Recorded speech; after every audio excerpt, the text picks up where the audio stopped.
A gente só queria saber que tem comida em casa. Para hoje. Pelo menos uma vez ao dia. Era sobreviver. A gente lá na Venezuela, as pessoas não estavam vivendo, estavam sobrevivendo. Passando fome, como estou te falando, passando doença, comendo do lixo.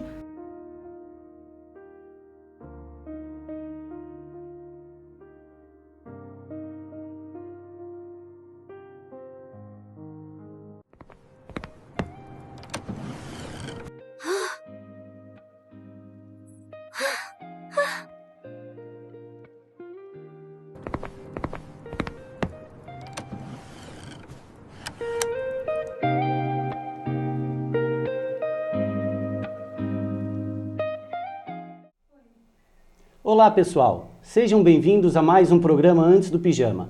Eu sou o Charles de Souza e hoje vamos conhecer uma história real de superação. Ela deixou para trás o país onde nasceu, enfrentou fome, medo e incertezas e precisou recomeçar do zero no Brasil. Hoje, no Antes do Pijama, você vai conhecer uma história real, forte e humana sobre dor, coragem e esperança. Essa conversa provavelmente vai mudar a forma de como você enxerga a vida. Mas antes de eu apresentar a nossa convidada, eu gostaria de pedir para você não esquecer de se inscrever e ativar o sininho, pois isso é muito importante para o crescimento do nosso canal e nos incentivam a continuar trazendo esse tipo de conteúdo para vocês. Então, seja bem-vindo ao Antes do Pijama, Adis Portillo. Oi, obrigada, Charles. Adis, como era a sua vida na Venezuela antes de tudo começar? Uma vida como todo mundo pensa, né? Com futuro, uma vida cheia de esperança para crescer, tanto com o que tu foi formando na tua vida, com aquela família que tu consegue, que tu quer formar, né? Que a gente estava formando.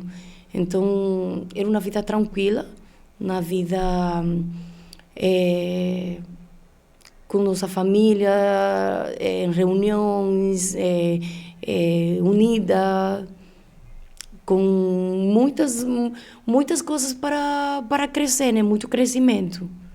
Tu lembra da tua infância? Como era a tua infância, adolescência? Como é que era no país? Cheia de oportunidades. O país era um país próspero? Como é que era? Tu lembra? Me dá detalhes assim. Venezuela, a verdade é que sempre foi um país muito próspero. É um país próspero. Ele é um país que tem muitas formas de oferecer crescimento, tanto que Venezuela sempre foi um país aberto para todos os demais países. Posso te nombrar pessoas árabes, chegaram sempre no nosso país para crescer, para formar empresas, porque foi um país que ofereceu muito crescimento econômico, tanto para nossa gente lá, nosso povo lá na Venezuela, como para todos os estrangeiros que chegavam, chinos, chegavam lá, começavam uma vida lá e quando tu via eles cresciam, eles formavam empresas e conseguiam, né, uma forma de crescimento, mas tanto para nós como para todo mundo. Tinha um futuro lá, vocês na época, então nessa época, vocês pensavam muito no futuro, era um país próspero, as pessoas tinham perspectiva, as empresas eram fortes, tinham emprego? Tinham bastante. Como tu estava me perguntando, né? A infância lá é uma infância muito boa.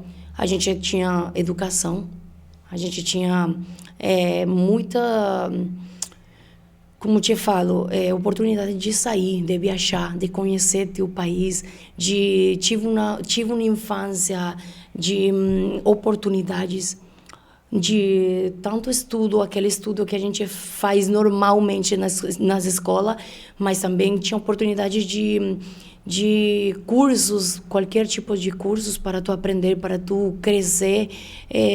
Quando comecei a trabalhar, empresas com muito tempo na redes, né? Muitas oportunidades, tanto em todos os âmbitos, sabe? Em todos os âmbitos. Então, campo para estudar e campo para te desenvolver, tinha muito lá. Muito mesmo. Saúde, tinha clínicas privadas, né? Como a gente chama de clínicas privadas, e tinha aquela saúde pública. Tu conseguia assistir, como hoje em dia eu estou conhecendo aqui no Brasil, né? Tu conseguia, pelo público, normalmente, aquelas pessoas que não tinham como pagar nas clínicas privadas, né?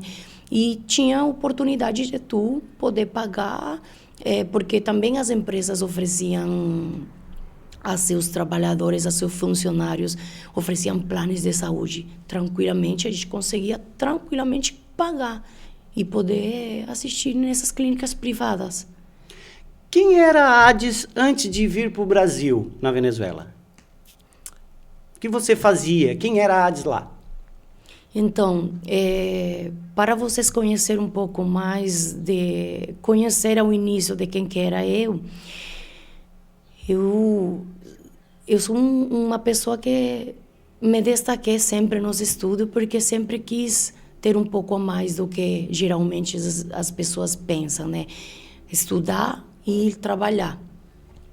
Eu estudei, me formei, tenho duas formaturas, né? Eu sou graduada em comércio exterior, em aduanas entre países, né? E eu sou contadora pública lá no meu país. Eu comecei... Uma contadora, só uma dúvida, uma contadora pública tem diferença do contador aqui? Uma contadora pública, tu trabalhavas para o governo? Não trabalhei para o governo, não. O contador público lá, tu pode trabalhar tanto para empresas privadas como para empresas públicas do governo. Não tem distinção alguma. É o contador daqui, o nosso contador daqui, no Brasil. Como tu também conseguia trabalhar na tua própria... formando a tua própria empresa, entendeu? Um escritório de contabilidade, como aqui existe também. Exatamente. Certo. Então, depois que eu me graduei, comecei a trabalhar, porque a gente precisa de experiência, a gente precisa conhecer, a gente precisa crescer. Principalmente saber como é fora, né? Comecei a trabalhar em diferentes empresas, tal. Chegou a atuar nessas tuas duas formações? Chegou a atuar nas duas? Cheguei a atuar, no primeiro momento, cheguei a atuar na parte de transporte terrestre, conciliações aduaneiras lá, né?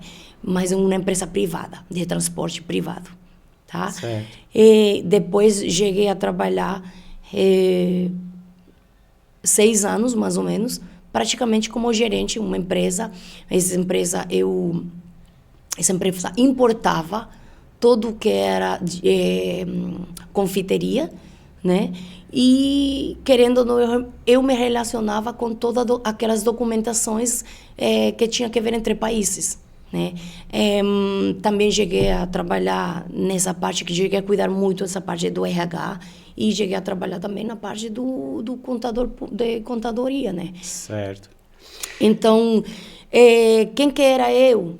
Era uma pessoa que sonhava, né? Sonhava porque estava aprendendo para mais para frente poder crescer e poder oferecer também e ter um empreendimento e cuidar de um futuro melhor, né? Lá, nessa época, você veio de uma família de classe alta, média, baixa? Eu vim de uma família, digamos, classe meia, né? Eu não tinha muita dificuldade, não tive, graças a Deus, não tive muita dificuldade, né? Mas também não era... Eu morava em um bairro normal, só que querendo ou não, tinha um pouco de comodidade, sabe? Tinha transporte privado, a gente tinha carro, a gente tinha casa própria. Não era aquela classe baixa, muito baixa, que não tinha nada, que morava de aluguel, que, não tinha oportunidade porque não tinha como pagar uma faculdade privada, mas a gente tinha. Certo. Nessa época aí, Qual era o teu sonho? O que tu sonhava? Ser uma pessoa independente e oferecer oportunidades também para meus próximas, como te falo, as pessoas que queriam também sonhar, né? Certo. Quando tu pensa na Venezuela, qual é a primeira lembrança que te vem na cabeça hoje? Os paisagens dela. O que mais tu sente saudade de lá? Da minha comida. A comida lá é mais um tipo de convivência entre amizades, entre famílias, sabe? A gente saía para restaurantes, a gente saía para aquelas lojas que ofereciam comida, a gente saía mais para compartilhar, Mas em si, é a comida ou a companhia, aquele ritual de encontrar os amigos? Então, as duas coisas, né? Uma leva a outra. Certo, mas só para quem está assistindo a gente entender, qual é o tipo de comida diferente daqui que lá que tu tem saudade? Qual é o tipo? Por exemplo, a farinha. Farinha que vocês usam, a gente usa outro tipo de farinha de milho lá e vocês não têm aqui. Mas, querendo ou não, hoje em dia já estou encontrando pelas algumas lojas, né? E aí a gente meio que faz aquela comida de lá. Qual a imagem para o venezuelano tem o Brasil? Então, segurança. A gente sente que o Brasil oferece segurança. Mas antes de tu vir para cá, isso tu sabe, vocês... A gente não conhecia nada do Brasil. As pessoas que estão lá, elas têm noção do país em que elas vivem e de qual as diferenças que existem nos outros países? Ou elas acham que praticamente é tudo igual? Como é que é esse pensamento para quem mora na Venezuela? Vou te falar desde meu ponto de vista, né? Porque eu já morei lá sem conhecer fora nada no meu tempo que morei lá. A gente não pensa em sair de lá, nunca. A gente nunca pensou que a gente tinha que sair. A gente não saiu porque a gente queria experimentar, porque a gente queria aventurar fora. A gente saiu principalmente pelo que a gente viveu, está vivendo, né? Que já foi mais difícil antes do que agora, mas a gente tinha tudo lá. Não tinha o porquê tu procurar ou pesquisar, sair para o quê? Tinha trabalho, tinha saúde, a não ser para passear. A gente saía para passear, mas lá tem turismo também. Te oferecia tudo isso. A gente conheceu tantas pessoas de fora, ir lá, a Venezuela, porque tem tanto turismo. A Venezuela tem turismo, tem de tudo lá. Tu quer conhecer a neve, tu só escolhe a cidade que cai neve. Tu quer conhecer praias, vai naquelas cidades que te oferecem praias. Hoje nós estamos numa região, eu posso dizer que é meio um pouco... Não é tão, porque aqui a neve é mais raro, assim, não é que nem lá. Mas é quase no mesmo ambiente, né? Nós temos aqui o litoral, temos a serra, então, assim, é quase isso, né? Isso, mas sobre aquela pergunta que tu me fez, vou ser bem sincera, as pessoas lá, porque agora eu também converso com pessoas que ficam lá, né? Minhas amizades e tal. Mas elas não têm ideia o que a gente poderia encontrar fora da Venezuela. Não tem ideia. Não tem ideia não por as coisas ruins, nem pelas coisas boas. Só que não tem ideia, tipo, a Venezuela lá tem estações, tem partes que são frias, tem partes que são quentes. Só que quando eu falo assim, eu converso com uma amizade, não, agora estou no inverno, eu aguento esse frio. Daí eles nem imaginam, mas já estou vendo no teu vídeo, no que tu postou, tem sol. Só que estou morrendo de frio. Daí eles, meio que ficam sem noção, sabe? Porque a gente mora em um lugar e a gente está acostumado a certos lugares e a uma forma de viver muito diferente. Certo. Qual foi a primeira coisa que te surpreendeu quando tu chegou no Brasil? A tranquilidade. A paz. Aquela correria que a gente viveu nos últimos anos na Venezuela. Aquela correria que a gente também sabe que existe nas grandes cidades, em outros países, claro. Imagino que aqui no Brasil, na grande cidade que é lá mais para lá, para o Rio, tal, acho que também tem correria, tem aquele movimento na rua, tal. Mas desde o momento que eu cheguei aqui no Brasil, minha família chegou aqui no Brasil, a gente viveu novamente porque a gente vivia lá na Venezuela quando a gente era criança. Se sentiram um pouco em casa aqui, então? Nos sentimos. Faz quanto tempo que vocês chegaram ao Brasil? Aqui a gente chegou faz uns 3 anos e uns 4 meses, mais ou menos. Mas eu já saí da Venezuela há uns 10 anos. Há 10 anos que saiu da Venezuela? Já, isso. Qual foi o momento que tu percebeu que a situação na Venezuela estava ficando séria? Estava ficando complicada? Principalmente, inicialmente, quando a gente já viu que o tema saúde, tema alimentação. Começou a faltar? Muito. Muito. Mas faltava ou os recursos financeiros eram escassos? Meio que com o que a gente, quando tu como família sai para uma loja comprar e tu vê aquelas prateleiras vazias, ou tu vê elas cheias, só que limitada para ti, para uma família, já tu sabe que a situação é séria. Nessa época, já que era um proprietário, era o comércio de privado, não era nada Isso, de governo? Não era né? nada de governo, só que já estava, querendo ou não, tudo que era privado, onde tinha comida, onde tinha saúde, onde as farmácias, né? Tudo já era controlado, sabe? Por isso que as empresas privadas começaram a fechar suas portas. Me explica como é que era controlado, para as pessoas entenderem esse controle, como é que funcionava? Controlado e limitado, né? Exemplo, tu precisava na tua casa uma cesta básica, que é o mínimo que as famílias precisam na casa. Uma cesta básica, estou te falando, tu para um mês tu compra 5 quilos de arroz, dependendo a quantidade de pessoas que moram contigo. E quando tu ia no mercado, além de passar o dia todo para pegar aquilo que tu precisava, o dia todo por quê? Porque tinha filas enormes, filas enormes de todo mundo querendo comprar, porque tinha escassez de comida, escassez de... Então, quando tu chegava para comprar e tu queria aqueles 5 quilos que tu precisava, não era aqueles 5 quilos que tu ia levar para a tua casa, era 2, porque era 2 por pessoa. Era limitado, então? Era limitado. Mesmo tudo que tu tivesse condições de pagar, mesmo tu não podia. Não conseguia. Se tu queria... Quando eu lembro de criança, que eu chegava e eu podia escolher o tipo de chocolatado que eu queria tomar na minha casa, né? Mas depois de um tempo, não. Era só aquele ali. Era só um tipo.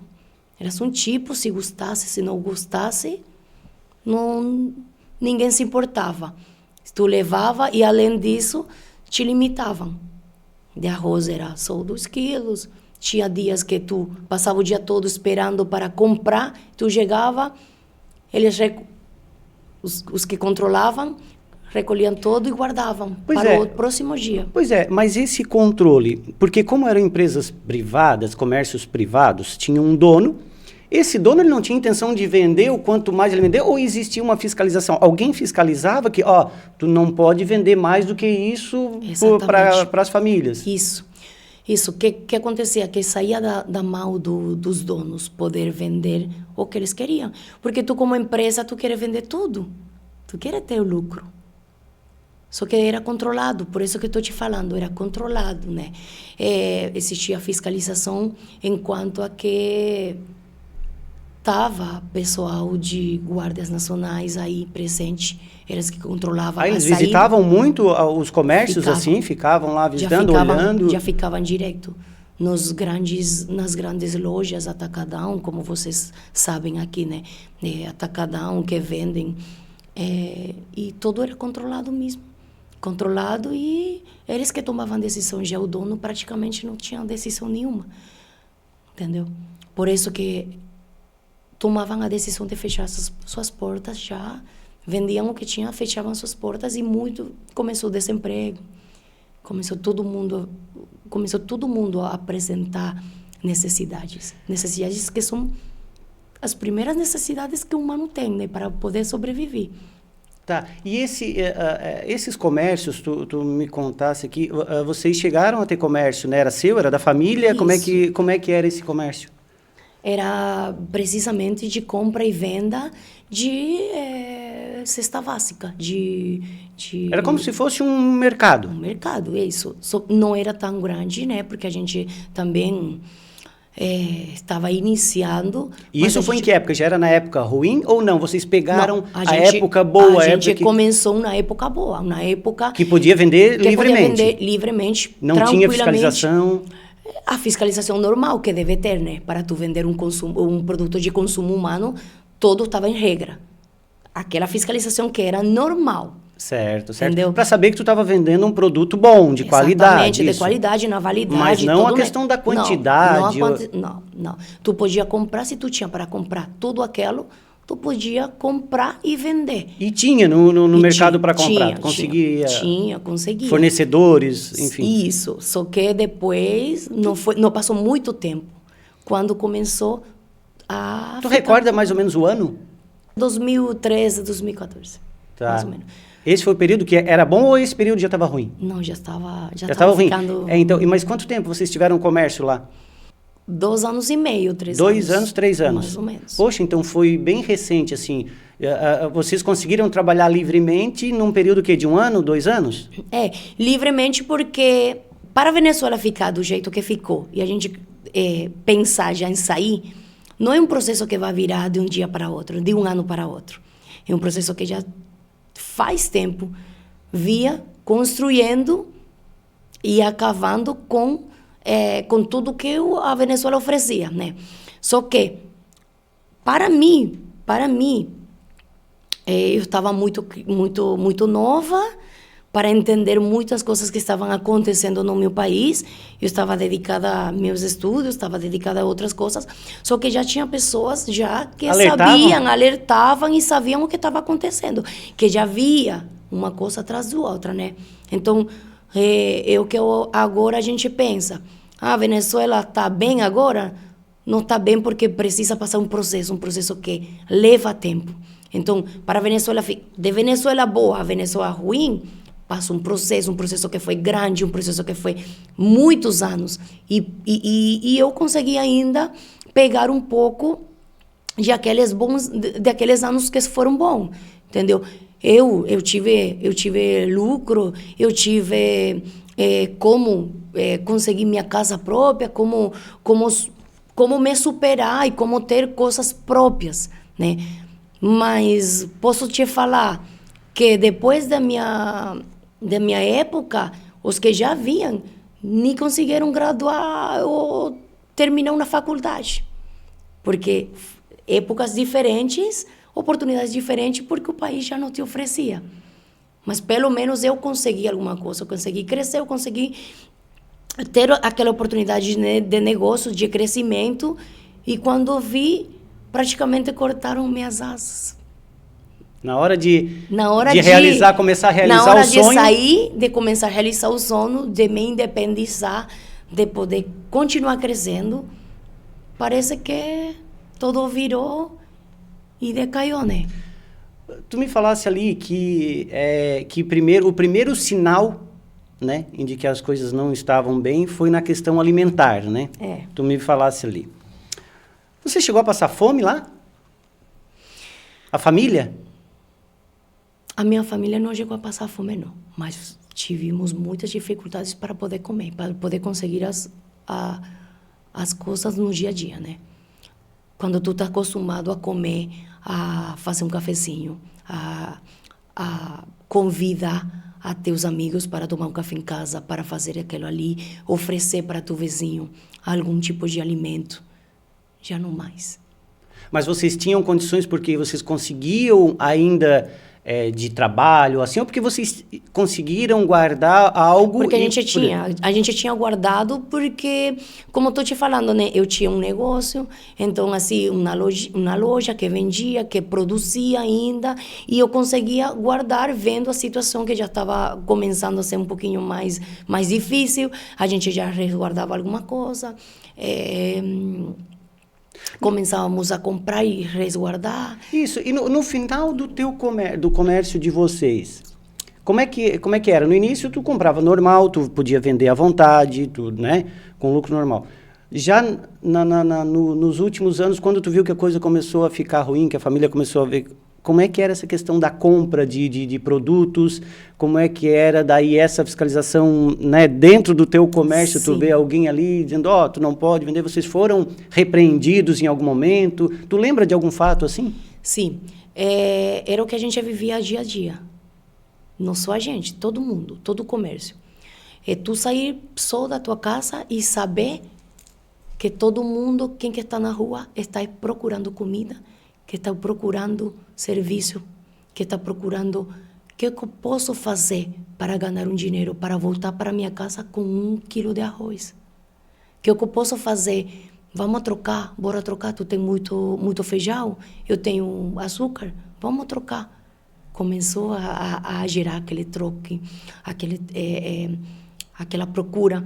Então, assim, era nosso dia a dia. Era eu sair para poder comprar e poder manter meu trabalho. E assim, também me limitavam, aquelas grandes fornecedores limitavam a gente comprar. Além disso, eu comprava em um preço que não era o certo, mas minhas notinhas eram com um preço que falavam que era no preço real. Tu tinha que pagar um valor, mas as notas vinham com um valor inferior. Um valor diferente, inferior, muito inferior. E aí, quando tu tinha que repassar o teu valor, o teu lucro, no caso, colocar exatamente. Era muito mais difícil para aquele que ia comprar. Porque de tudo que tu vai vender tem um limite de lucro, né? Tem um porcentagem, porque querendo ou não tem competências, tem aquilo ali, né? Só que assim, já não existia competência, porque ou tu vendia para poder ter lucro, ou não vendia, ou a pessoa não te comprava mais. Aquele fluxo de clientes que ao início era dos 150 clientes por dia, já não era mais. Porque não tinha. E fora que as pessoas que não sabiam disso achavam que vocês estavam acabando explorando elas. Exatamente. Porque tu compra um produto que custa 5. Isso. Chega lá, a nota fiscal vai sair com 5. Mas tu ia pagar o quê? Tu pagava o quê? A diferença? Dobro? Triplo? 2 vezes mais? 3 vezes a mais. 3 vezes mais. Então tu comprava, o valor era 5, tu comprava 20. Isso. E daí tu tinha que vender a 25. Exatamente. Sim te falar que hoje eu comprava, hoje de manhã, eles me ofereciam um valor, se eu voltava para meu local, procurava ou ia para fazer alguma coisa no banco e voltava na tarde, eles já te ofereciam outro valor. Era assim. Mas e tu comprava isso da quem? Era de outros fornecedores também? Quem é que vendia? Quem era era de atacado? Como é que funcionava essa compra também? Atacadão também, Atacadão. Né? Atacadão, assim como mas de pessoas privadas também? De pessoas privadas e de governo. O governo também vendia? Também, porque todo também, como estou te falando, eles também, se era privado, também estava aí o fiscalizado.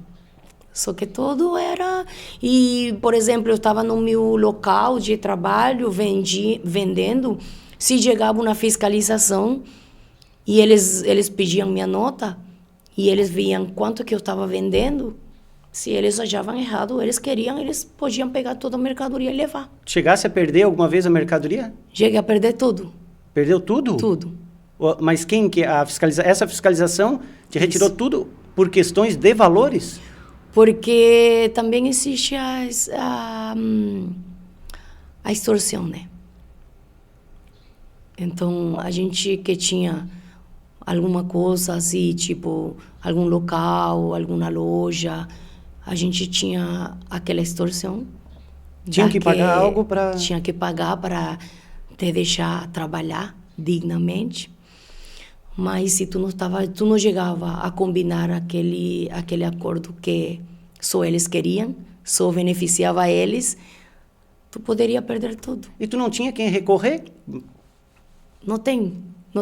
Aí não tem opção. Justiça? Não tem justiça, não tem nada. Eles são a justiça, eles são quem paga, eles são quem cobra, eles são quem... E foi aí nesse momento que vocês decidiram parar? A verdade que a gente perdeu tudo naquela vez.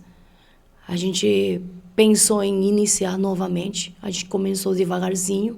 Iniciar porque a gente tenta lá continuar lutando, que a gente pensa, não, isso daqui não vai me derrubar, eu tenho que lutar, porque eu tenho uma família que manter, eu tenho que me manter. Como estou te falando ao início, a gente não pensava, se aqui não dá certo, a gente só vai embora e deu. Não, não é assim. Tu tem que lutar porque tu tem tudo lá, tu tem tudo na vida lá. E na tua mente não passa nunca, eu quero sair, eu quero explorar, eu quero ver. Não. Não é isso, é a vida, é o caminho que tu está seguindo lá. E chegou um momento em que a gente começou devagar a crescer novamente. Só que uma coisa leva a outra. E chegou uma época que a insegurança foi muito grande. A insegurança, quando eu falo de insegurança, acho que para vocês é um pouco diferente essa palavra. Não tinha mais segurança no meu país. Porque aqueles que não tinham nada que comer. Qual é o tipo de segurança, então, que tu diz? Porque aqui para nós ladrões, a segurança aqui é... Ladrões, roubos. Lá tinha muito disso? Muito. Tinha, como em todos os países, tem. Mas aquilo de aí virou, parece que até aquela pessoa que tu menos pensou saía, porque, como estou te falando, quando tu está passando fome, quando tu vê teus filhos, e olha que eu não estou justificando aquele tipo de comportamentos, não estou justificando isso. O que eu quero te passar, que a gente não sabe até onde poderia chegar quando tu vê que está morrendo um parente teu. Tu não sabe o que tu pode passar pela tua mente quando tu vê que tua necessidade é muito grande, é muito forte. Quando tu não tem um medicamento, como comprar um medicamento para tua mãe que está em cama. E muitas pessoas chegaram a passar isso. Crianças grávidas, crianças recém-nascidas. Que é o que comia crianças recém-nascidas? Aquelas pessoas que não conseguiam o alimento. Água e açúcar. E na mamadeira. Aí levou o quê? Desnutrição. Mais doença, até ter que despedir aquele parente, aquele familiar, porque não tinha mais nada. Tu tinha me contado também que quando, antes de vocês sair de lá, as pessoas, as mães estavam optando, as famílias, para terem os bebês em casa?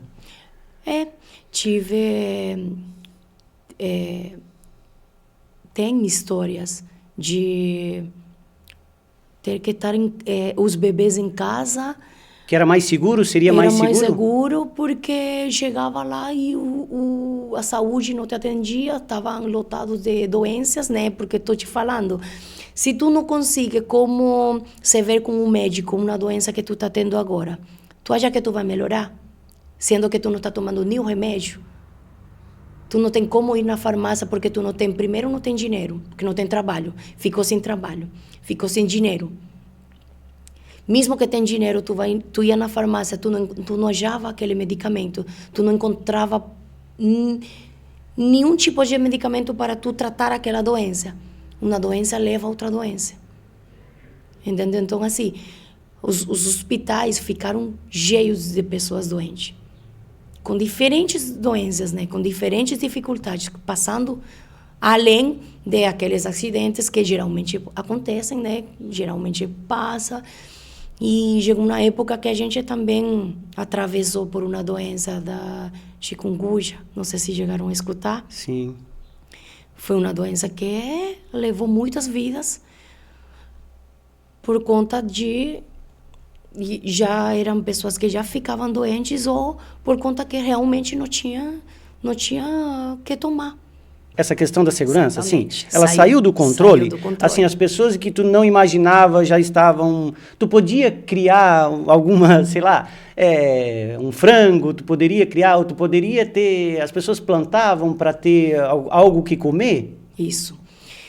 As pessoas lá, as famílias, chegaram a comer o que tinha, que estava criando galinhas, estavam tal, tinham que comer. Lá a gente tem muita sembra de manga, sabe? Manga. Isso daqui depois do tempo, o venezuelano faz até graça disso, né? Porque chegou a ser a comida diária das pessoas. Chegou a ser... Tu poderia ter um mato grande de manga, ela estava carregada de manga, só que não era tu só que ia comer daquela manga. Os vizinhos chegavam a comer. E não era, às vezes não era, quando começou a acabar aquela época, né? Porque todo é por época de manga que tinha, quando começava a acabar, já tu não comia 3 vezes manga, já tu só comia uma vez. Tá, que é o que tu dava para a criança, que é o que comia a avó, que é o que comia minha mãe, uma manga. É só uma manga por dia. A alimentação, ela chegou a se reduzir para algumas famílias nisso? Nisso. Uma manga por dia, a alimentação do dia era uma manga no dia? Isso. Teve famílias que passaram por isso? Vocês chegaram a passar por isso? A gente não. Não, mas tu conhece, tu viu isso? Conheci, vi e escutei muitas histórias, né? E quando tu diz que às vezes as pessoas que tinham, de repente, vários pés no terreno dela, na casa dela, Tá. quando tu diz que não era só para ela, é porque ela tinha que dividir, ela dividia por vontade, alguém pegava, alguém roubava? Pegavam, roubavam e também chegava aquele pessoal de guardas nacionais, né, também. Tá, mas para quê? Os guardas chegavam até nas casas? Porque eles te obrigavam a fazer o quê? Daí a doar aquilo, a dividir, a fazer o quê? Inicialmente, começou, antes de ficar assim muito ruim, aquela expropriar, né? Aquela palavra expropriado. Se tu tinha um lote onde tu sembrava e tu tinha 2 casas, já todo aquilo não ia ser mais teu. Pegavam, só que a gente nunca viu outra família se beneficiar disso. As famílias chegaram a perder o que tinham? Exatamente. Se tu tinha 2 casas, Isso. 3 casas, Isso. tu era obrigado a escolher Exatamente. uma delas só? Isso. Tem parentes que eles moravam mais para o campo, né? E eles sembravam, eles podiam tranquilamente viver e sobreviver com aquilo ali. Só que começou, se chegava um caminhão para tirar o alpim, por exemplo, vamos recolher o alpim para vender mais para frente. Esse caminhão poderia muito bem sair do lote, mas mais para frente estavam te esperando. Poderia ser tanto o pessoal da fiscalização, como ladrões, ou como a mesma pessoa que transportava ele já perdia tudo e repartia e revendia e dava por perdida tudo. Então, assim, tu não se sentia confiado com ninguém. A gente chegou até ter esse tipo de se cuidar de todo mundo, sabe? Porque a situação econômica e a situação de fome, de não ter nada, de não saber como resolver o dia a dia, te levou a fazer coisas que nem tu pensava que eu poderia fazer. Né? Vocês chegaram a ter mais de uma propriedade lá e teve uma confiscada ou não? Não, a gente não. A gente não. Não, mas conhecia. E saía nas notícias também, né? Porque saía, tipo, na televisão, pessoal de tal lugar foi expropriado tantas terras, tanto. E não ganhavam nada, não recebiam por aquilo. Falavam que recebiam, mas não recebiam. Não recebiam. Teve algum momento em que tu chorou escondida, desesperada com a situação que estava se encaminhando?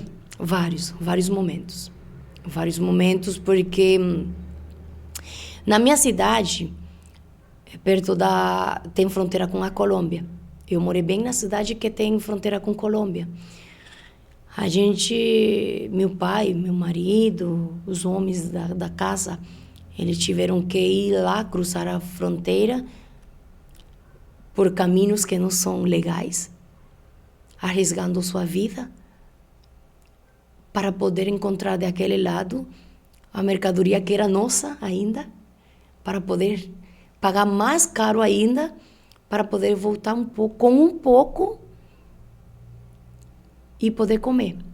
Então, esse tipo de situações, ter incertidumbre, ter não saber se tu pai vai voltar, não saber o que tu vai comer amanhã, não saber, e se eu fico doente?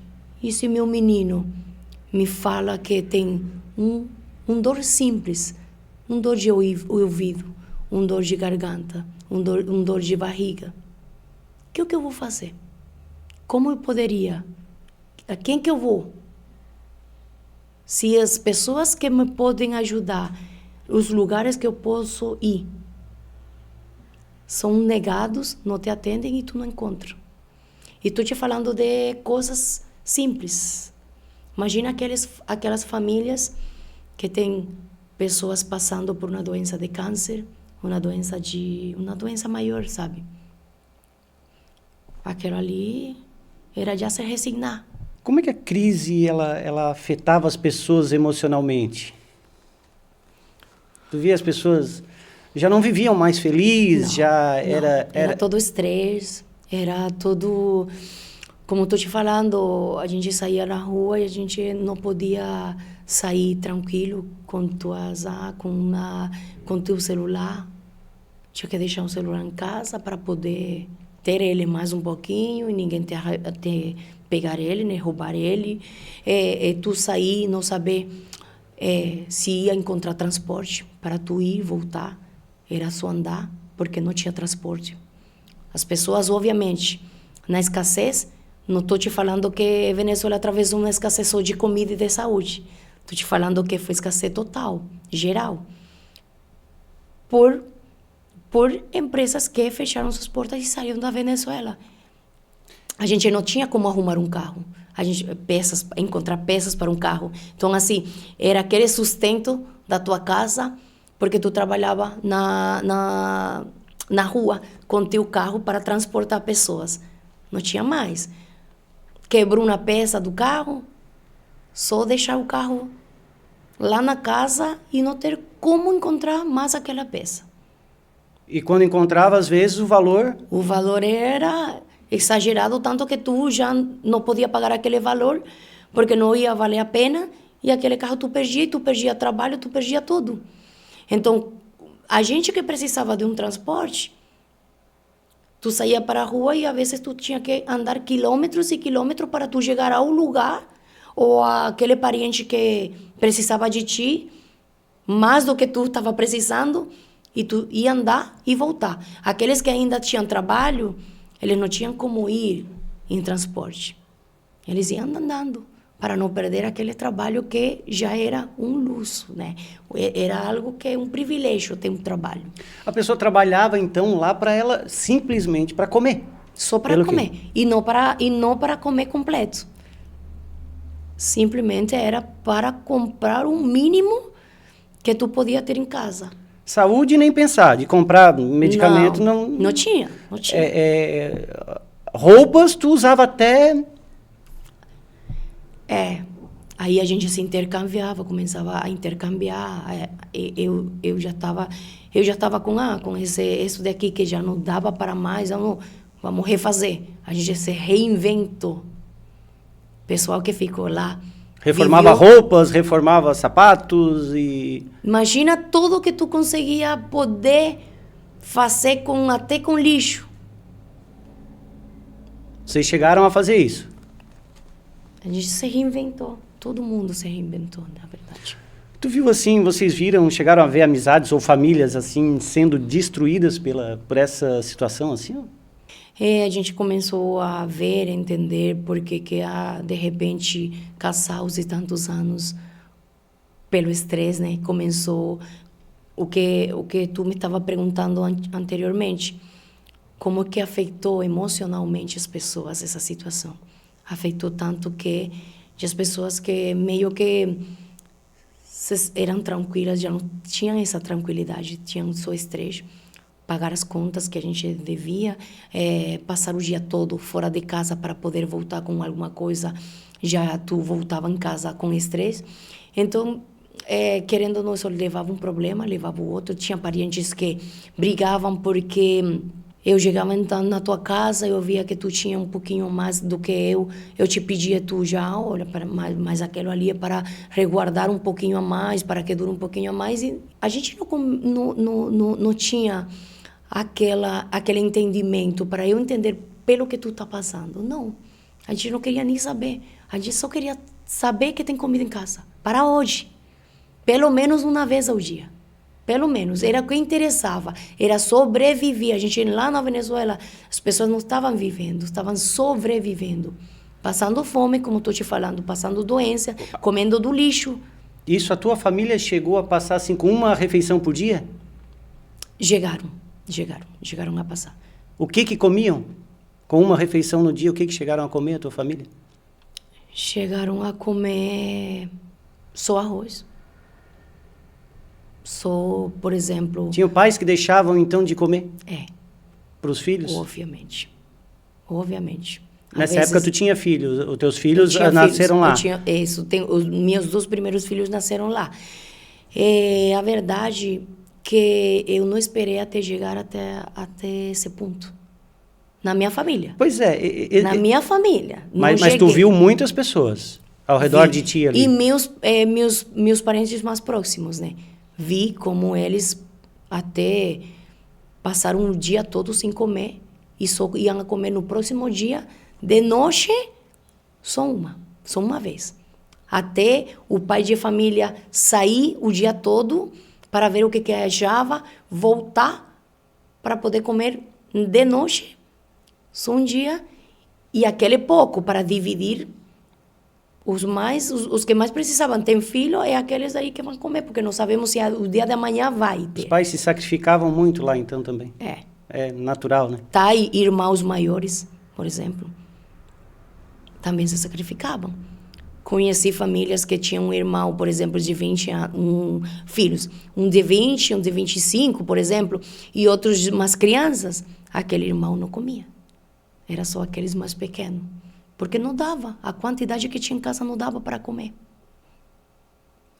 Qual foi o momento exato que vocês pensaram, assim que tu pensou e a tua família, eu preciso sair daqui? Em que momento? Quando meus recursos estavam acabando. Porque meu marido e eu chegamos um dia a nos sentar e falamos, eu não vou esperar aquilo que aquela família está passando. Eu não vou esperar até meu filho chegar e chorar porque não tem leite para tomar um mamadeiro, né? um vaso de leite. Eu não vou esperar aquilo ali. Porque que a gente sabia que íamos nesse mesmo caminho? Porque nossos recursos já estavam acabando. Já todo aquilo que tínhamos perdido foi perdido realmente. Tivemos que vender o pouco que quedou, vender, praticamente dar de presente para outras pessoas que tinham um pouquinho mais possibilidades do que a gente. O carro que a gente tinha estava parado em casa porque não tinha peça para arrumar ele. Tivemos que vender ele por peça para ganhar um pouquinho a mais. A caminhonete que a gente tinha também estava parada. Tinha uma casa que tinha que a gente pagar condomínio, tínhamos que pagar e já não tínhamos de onde se a gente não estava produzindo. De onde que a gente ia a tirar o dinheiro para pagar tudo aquilo que a gente tinha que pagar, tudo que a gente gasta o diário, né? Então, antes de chegar a esse ponto, a gente tomou a decisão de sair da Venezuela. E foi difícil aceitar que vocês teriam que deixar a terra de vocês? Muito difícil. Até agora. Tu lembra? Lembro. Lembro, realmente lembro. Tu lembra do dia que vocês conversaram sobre isso e o dia que vocês saíram? Isso, lembro. É uma coisa que tu não vai esquecer nunca mais, né? É uma coisa que marcou a diferença na tua vida, realmente. Qual foi a primeira pessoa que tu contou que iria embora? Meus pais. Eu fui na casa dos meus pais e falei. Falei com eles e cheguei a... Falei com eles tentando trazer eles para cá comigo e com as minhas irmãs. Porque uma coisa que poderia, sim, me suster lá na Venezuela eram eles, né? Ou pelo menos fazer que aquela ideia que entrou na minha cabeça, eles eram as únicas pessoas que poderiam, sim, me fazer duvidar daquela ideia. Então, conversei com eles para tentar mostrar para eles que poderíamos ter oportunidades fora, que onde a gente ia, não ia a nenhum lugar, que a gente não tinha esperança, nem um ano que ia mudar a Venezuela para poder ser o que a gente foi um dia. Então, o que a gente ia esperar? Passar fome realmente? Porque já era difícil comer. Mas a gente ia esperar passar fome? Ou, como falei para eles, todos os anos a gente vai cada dia e qualquer um vai ficar doente. Vamos esperar isso? Não. Eu tenho filhos.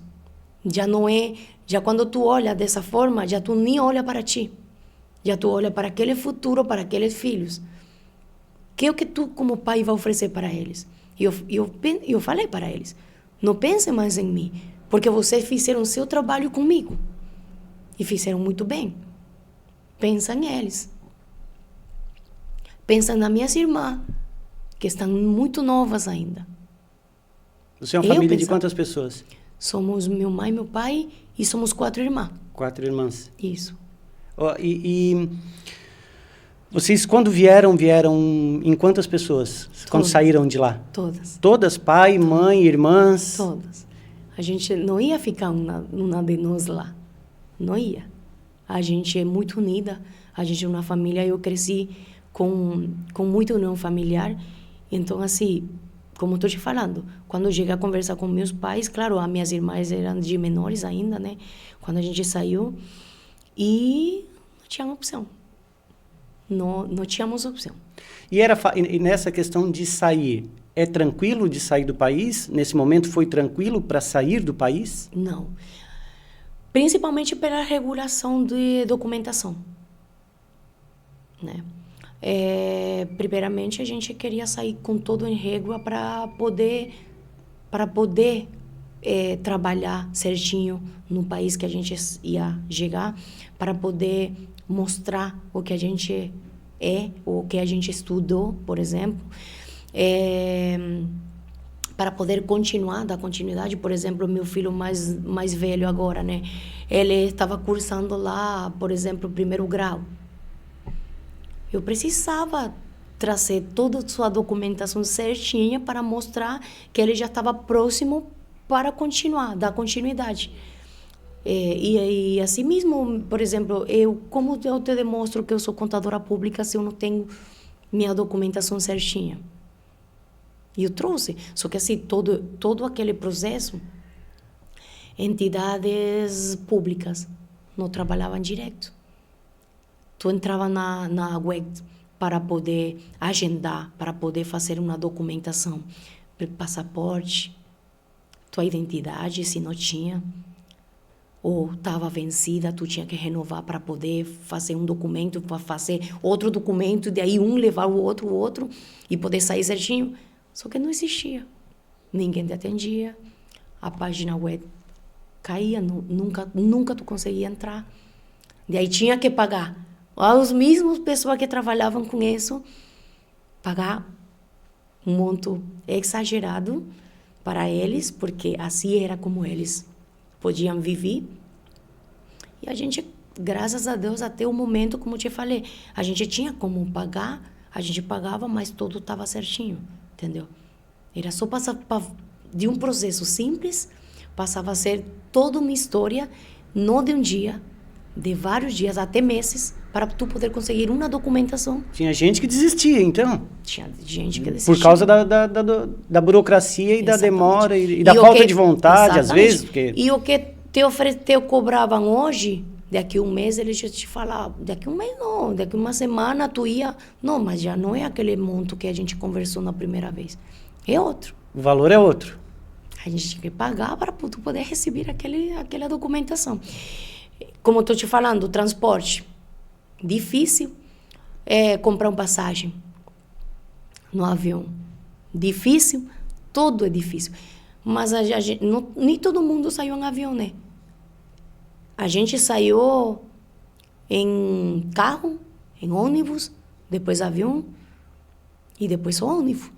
Atravessamos 7 países. 7 países vocês atravessaram? 7 países para chegar. Para chegar até onde? Até o Peru, que a gente morou, tô te falando. Saí faz 10 anos de lá Venezuela, quase 11 anos de lá Venezuela. Morei no Peru. A família toda daí? Tudo junto, toda. sempre tudo junto? Sempre tudo junto. Quando a gente decidiu vir aqui no Brasil, foi meu marido, eu e meus filhos que vimos para cá para morar. Depois de 11 meses, a minha mãe, meu pai e minhas irmãs vieram.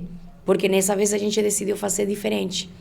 Vir a gente primeiro para explorar, para experimentar, principalmente pelo temor da fala, né, do português.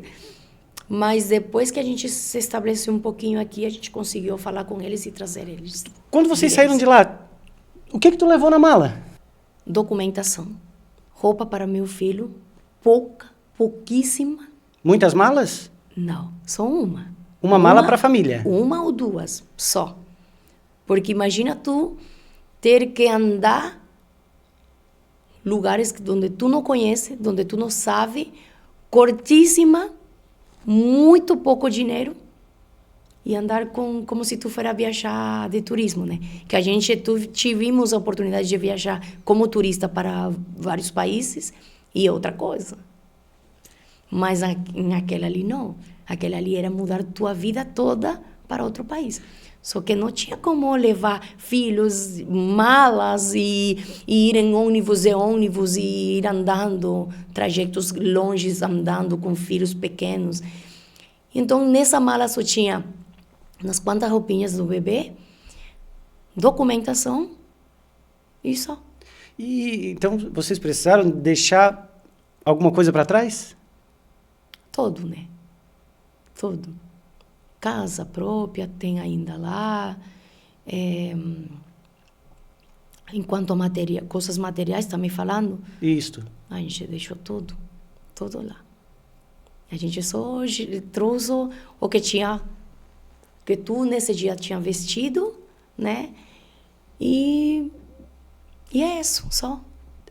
Como é que foi os primeiros dias quando vocês chegaram no Peru? Foi difícil? Muito, muito difícil. A gente chegou no inverno. No inverno. A gente mora na minha cidade, 365 dias de calor. A cidade mais quente que tem Venezuela. Chega a quantos graus? Maracaibo, ela chega a 40 graus, 38 graus, sempre. Sempre nessa... Mas a sensação térmica é pior. Certo. Sempre. Então, chegar em um país onde tu não conhece, pleno inverno, a tua roupa, a gente não usava nem jaqueta lá. Nem jaqueta. Todo não sabia era nem bem... o que era roupa de inverno? Não sabia, não. A gente não sabia. A gente não usa lá jaqueta. Não tinha noção. A gente não usa lá jaqueta, a gente não usa lá, tipo, muita coisa longa, sabe, abrigada, tal. Não. A gente chegou em pleno inverno. Mas a gente teve que dormir no chão, na rodoviária. Como que é? Rodoviária. Rodoviária lá do Peru. No mesmo que a gente descendo do ônibus, a gente procurando um cantinho para passar a noite. Aí, meus filhos pequeninhos, né, bebês, dormiram em cima da mala, com a roupinha que tinha, e a gente dormiu um do lado do outro, para sentir o calor, né? Mas no chão. Tu lembra desse dia? Lembro bastante. E foi difícil. Muito difícil. Não vou te mentir. Deus apresentou muitas pessoas boas no nosso caminho. E assim como a gente estava aí, no mesmo dia encontrei uns venezuelanos que estavam vendendo café na garrafinha, né? Na garrafa de café. E eles já tinham 1 mês, 2 meses ali. Eles já se aproximaram e já nos deram um copinho de café para a gente se esquentar um pouco. Daí começou a ver o pessoal que estavam trabalhando, né? O pessoal que trabalha aí a noite toda, de madrugada, começaram a ver que a gente não tinha nada, que a gente estava morrendo de frio, a gente não sabia nada. E eles começaram a dar para a gente um abrigo. De repente, tu olhou para lá e já chegaram com uma torta. De repente, tu viu para lá e já chegou outra pessoa mais de noite com umas fraldas para meu filho e para meu sobrinho, que estava ainda mais bebê. Mas isso, tu lembra, eram venezuelanos, ajudando venezuelanos, ou não? O também, pessoal do Peru mesmo, peruanos daí? Também peruanos. E vocês ficaram quanto tempo ali na rodoviária? Ficamos uns 3 dias lá. 3 dias na rodoviária? 3 dias, assim, tipo, como se a gente fosse da rua mesmo, sabe? Porque a gente não tinha nada, não conhece nada, não conhece ninguém, não tem ninguém para tu perguntar, fazer uma pergunta, a gente não sabe. E agora? A gente chega assim, sabe? Agora. E daí, como é que saíram dali? Aquela rua é igual que aquela rua e aquela pessoa é igual que aquela pessoa, tipo, nada. Como é que saímos? Porque... Começa a gente perguntar, como é que posso trabalhar? Como é que a gente pode alugar, morar? A gente precisa de um teto para se resguardar, sabe? Como é que eu posso... E aí começaram, tu pode... Principalmente os homens de famílias chegaram ali e eles, tu pode vir aqui todas as noites para madrugar e fazer o trabalho que eles faziam lá, né, com os ônibus, tal, recolher pessoas, ajudar com malas as pessoas que iam a viajar, tal. E um deles levou a gente para uma casa que a senhora estava alugando, tinha uns 2 quartos para alugar, a senhora alugou para a gente, não alugou ao início a gente dando o dinheiro da frente, né? Alugou sabendo que daqui a 1 mês a gente ia receber para poder pagar o mês que a gente estava morando, porque a gente não tinha nada. Mas tu chegar e tu não tem um copo, tu não tem um garfo, tu não tem um prato, tu não tem comida, não tem nada. Mas pelo menos essa primeira noite que eles começaram a trabalhar, eles voltaram para casa no outro dia, amanhecendo, né? Voltaram para casa com comida, com um copo, com um prato e já foi o início, né? A gente já viu na luz, a gente já viu que tu consegue. Mas chegaram a se questionar, enquanto nesses 3 dias lá, chegaram a se questionar, digo, será que a gente fez a coisa certa de ter saído? Muito. Não só aqueles 3 dias. Não só aqueles 3 dias. Foi muito tempo. Porque tu olha para trás, tu sabia a vida que tu tinha, as oportunidades que tu tinha, e tu olha para frente e ninguém te fala o que tu vai encontrar. Tu não sabe, é incerto tudo. Tu não sabe se está fazendo certo, tu não sabe se está fazendo errado, tu não sabe se aquilo ali é para te ensinar e para te mostrar alguma coisa. Tu não sabe quem que é bom, tu não sabe quem que é ruim e o porquê estão acontecendo. Tipo, questionamento é muito. Vocês sofreram preconceito por serem venezuelanos? Depois de um tempo,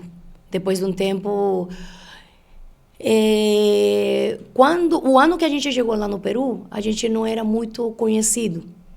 Não tinha muito venezuelano lá. Eu morei em Lima, cidade grande, correria, muito movimento, muito trabalho, muito mesmo.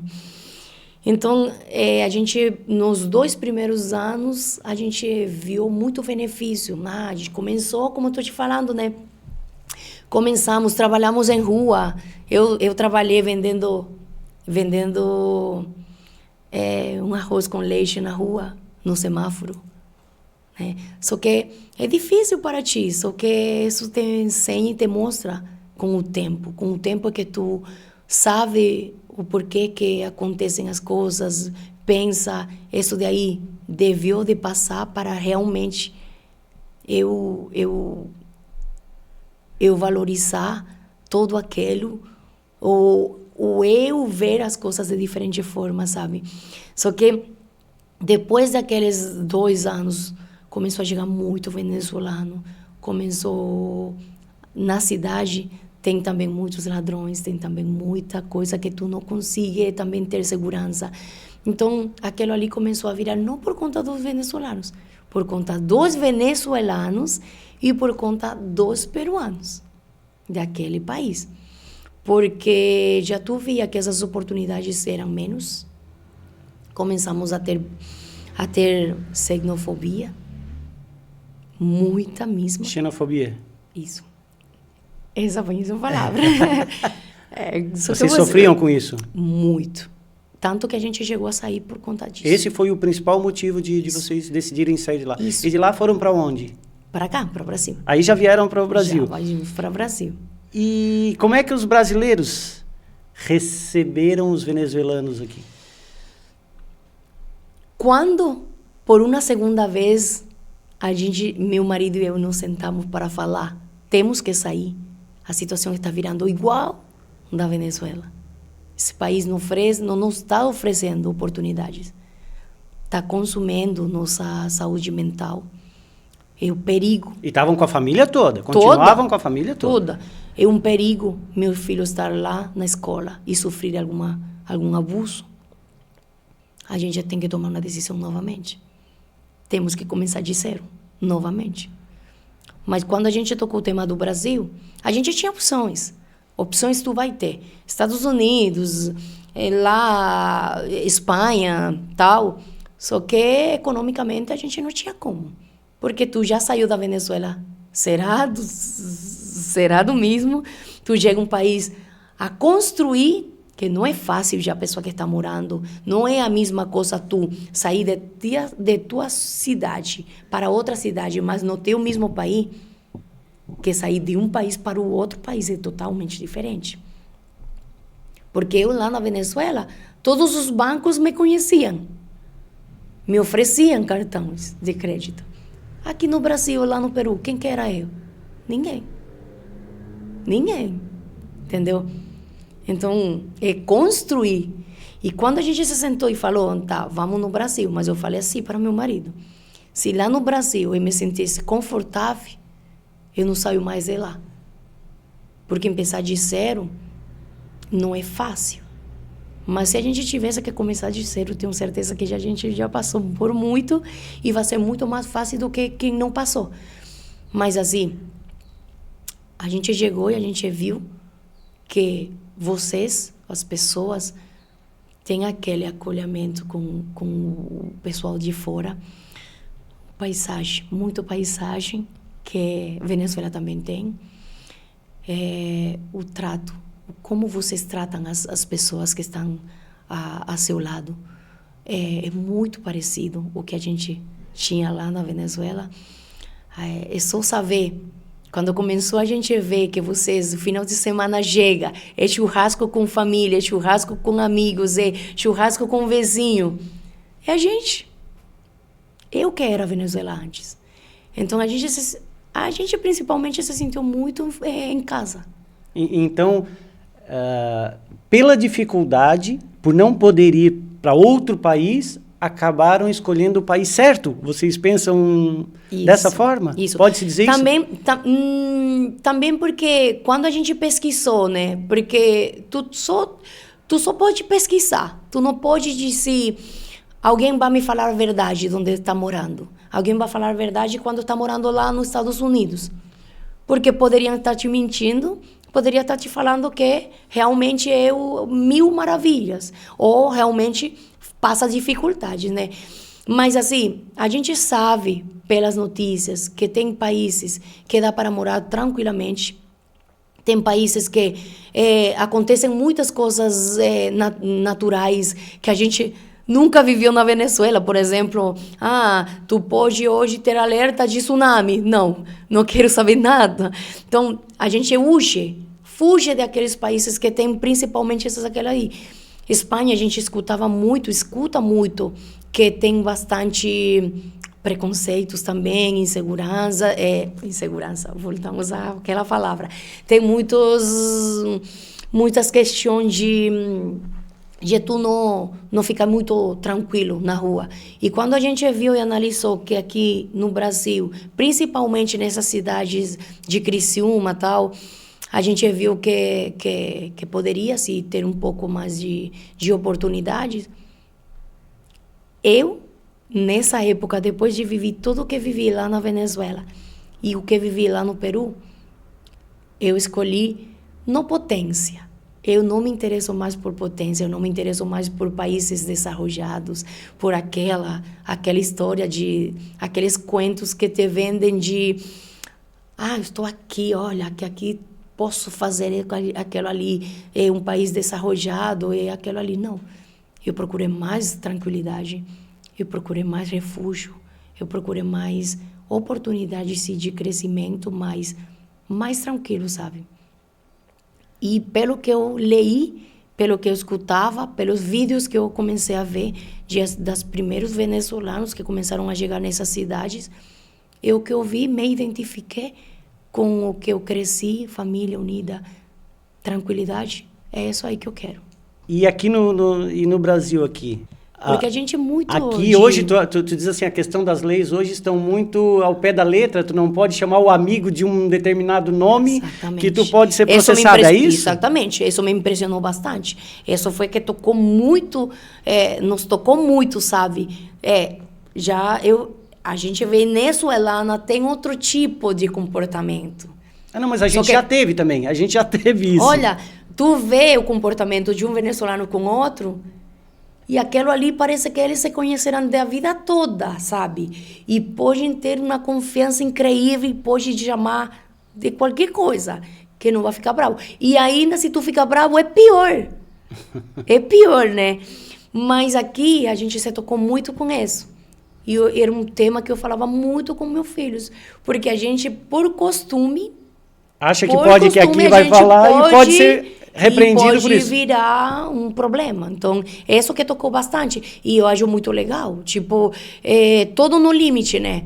Porque tu sabe que tu tem aquela confiança com aquela pessoa que tu vê todos os dias e tu poderia, assim, em confiança, chamar ele de qualquer coisa, né?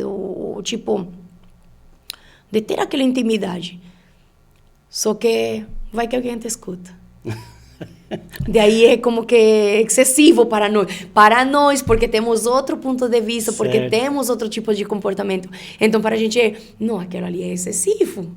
Mas a gente está aqui no Brasil, a gente tem que respeitar, a gente tem que se adequar, a gente tem que ir pelo caminho certo, né? Porque para isso sair da Venezuela, para ir pelo caminho certo. Certo. E tu sonha em voltar para a Venezuela? Acho que todo venezuelano sonha, né? Esse é o sonho de todo venezuelano. Mas, no meu caso, eu já pensei, desde o momento que saí do Peru, pensei, se o Brasil me oferece oportunidade, se o Brasil é muito bom, eu gosto das pessoas, gosto das costumes deles, eu não tenho nada que procurar lá. Porque eu vou voltar. Tu pensa comigo, eu vou voltar, eu vou encontrar o quê? A Venezuela que eu morei, na minha época, que era todo bonito, todo grande, todo majestoso, não vou encontrar mais ele. Cadê meus amigos? Estão repartidos pelo mundo. Estão uns no Chile, Peru, Argentina, Equador, Bolívia, Estados Unidos, Espanha. Cadê meus primos? Cadê minha família? Você tem contato com a família? Ainda mantém contato com a família? Mantemos. Primos, tios? Mantemos, só que cada um, como estou te falando, estamos... A maioria já saiu A maioria saiu. Mas tem muitas pessoas lá que não conseguem sair, né? Que acabam... Isso, acabaram ficando Vocês ainda lá. Porque tinham pelo que tu me contou, tinha uma classe média, tinham condições em relação a outros que muitos, tantos que não... Outros que nem pensar. E outros que tinham a possibilidade, mas falavam, eu daqui não saio. Porque eu vou lutar pelo meu país, seja qual seja a dificuldade. Qual foi a maior lição que a vida te ensinou? Com tudo isso que vocês passaram. Valorizar e ter empatia. é a maior lição que eu tenho hoje, que eu posso oferecer hoje também, e agradecer. São 3 coisas que levo todos os dias comigo, que tento expressar com o meu comportamento e oferecer para as pessoas que tenho próximos ou que me conhecem, e ensinar aos meus filhos, que são o futuro. E eu quero que eles sejam certinhos aqui, porque o país que eles estão crescendo e que mais para frente eles poderiam se representar ao Brasil com orgulho todo, porque eles estão aqui. O que tu diria para alguém que está sem esperança? Alguém que de repente vai assistir, sei lá, de repente na Venezuela. O que tu diria para essa pessoa que hoje está sem esperança? Para essas pessoas, eu diria que por mais que a gente toque o fundo de qualquer situação, ache que não tem saída nenhuma, sempre a gente é capaz. Até aquilo que nunca passou pela tua mente. Sempre a gente é capaz de ser uma nova versão de ti mesmo, sempre capaz de oferecer e de experimentar coisas novas na tua vida que apresenta, de se envolver com pessoas que talvez o caminho te apresenta para conhecer histórias que são talvez até piores do que tu está passando. E isso daí te faz pensar e reconhecer que o que tu está passando não é nada. Eu vou te contar uma história bem curtinha, só para uma de muitas coisas que passou comigo. Lá na Venezuela, eu tinha meio que comodidades, né? Eu pegava o ônibus e tinha aquelas pessoas que subiam no ônibus para vender uma vala. Eu nem olhava a cara deles. Não era por nada, discriminação nenhuma. Era costume, sabe? Costume que é mais um vendedor. E a gente já nem olhava. A gente estava só na tua vida, só porque tu ia bem. Ou ia no carro, e às vezes aquela pessoa que queria limpar teus vidros do carro, que ficava na rua, ficava no semáforo, fazia às vezes, não. Deixa. Porque a gente se ocupa muito da nossa vida, mas a gente não olha para lá, não olha para teu lado para ver o que está acontecendo. E um dia tive que ficar aí no semáforo fazendo isso. Tu lembrou disso? Chorei. Chorei muitas noites. E isso é o que hoje eu posso agradecer. Porque lembrei muitas vezes e pensava, aquela pessoa que não quis me comprar, aquela pessoa que não quis me atender, não sabe pelo que a gente está passando. Mas eu tive uma vez ali, no carro. E isso que hoje faz mais forte a gente. E quando eu vou atuar, eu atuo hoje com mais simpatia por isso.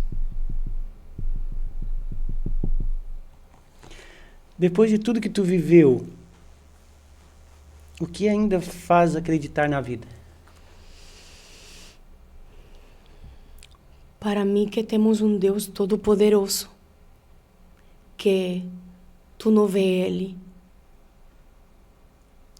mas tu sente Ele. E é o que faz que dia a dia tu acorde e queira sair de casa para entregar o melhor que tu tem, seja quem seja. Porque se tu vende flores, aquela flor tu tem que vender com maior esperança e com aquele amor que tu tem para entregar. Entendeu? Então, esperança temos que ter todo, né?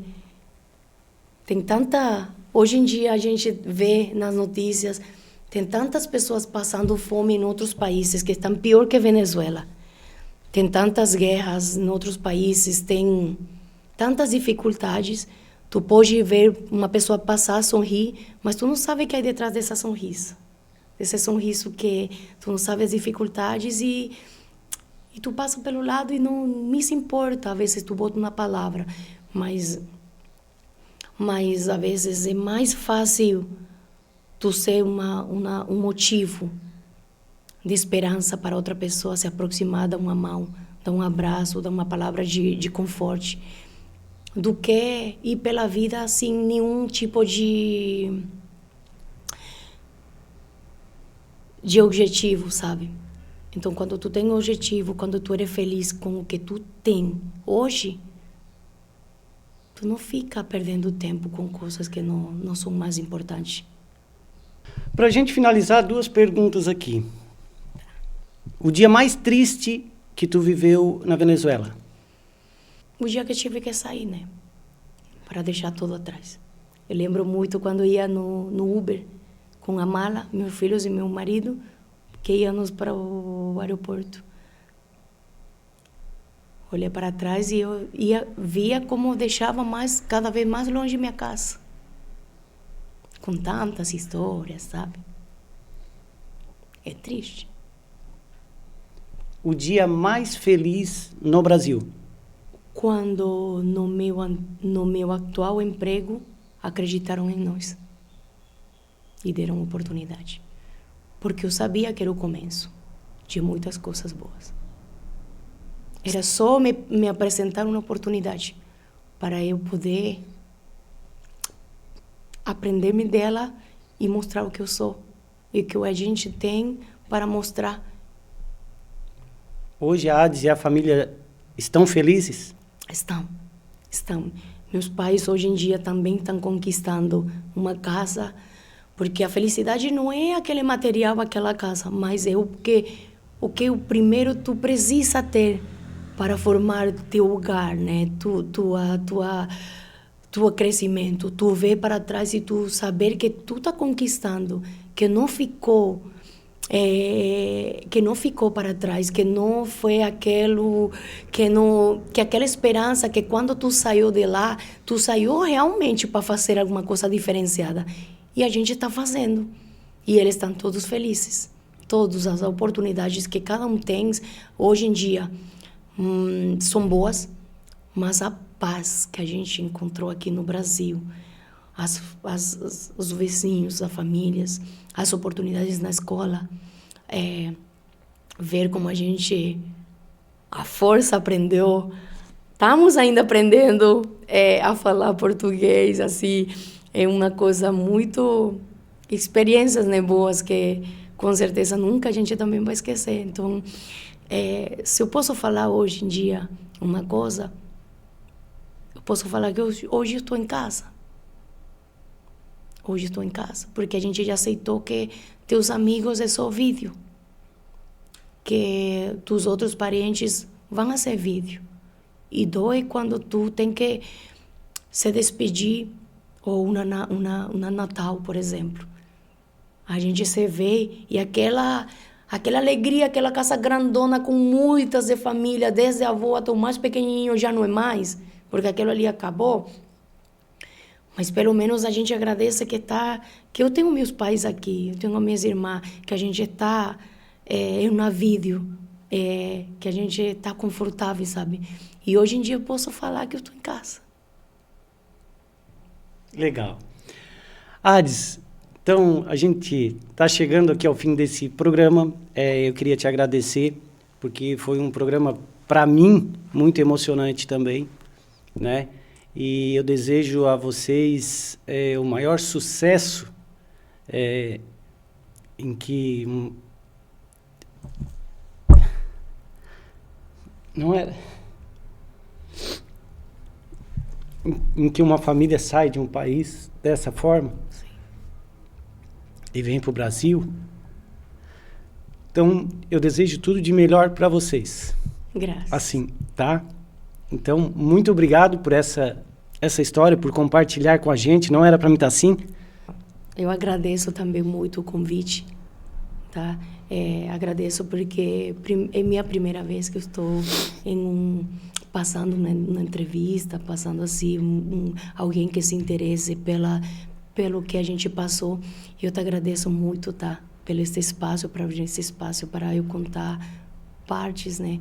Espero ter chegado nos corações de outras pessoas, se identificam ou não se identificam, mas é a realidade que temos hoje em dia, e eu te agradeço muito, muito, a verdade.